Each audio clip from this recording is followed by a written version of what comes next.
अस्सलामुअलैकुम दोस्तों, हदीस सुनना और लोगों तक पहुंचाना नेकी का काम है। हमारी वीडियो को आखिर तक देखें, इन अहादीस को सुनकर अमल करें और दूसरों को अमल करने की तलकीन करें और सवाब की नीयत से हदीस को शेयर करें, लाइक करें और सब्सक्राइब करें।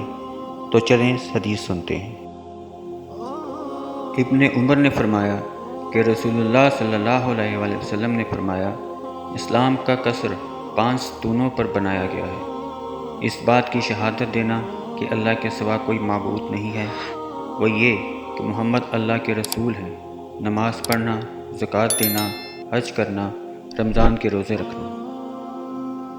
Narrated Ibn Umar Raazi Allah, Allah's apostle, peace be upon him, said, Islam is based on the following 5 principles: to testify that none has the right to be worshipped but Allah, and Muhammad, peace be upon him, is Allah's apostle, to pay Zakat, to perform Hajj, to observe fasts during the month of Ramadan.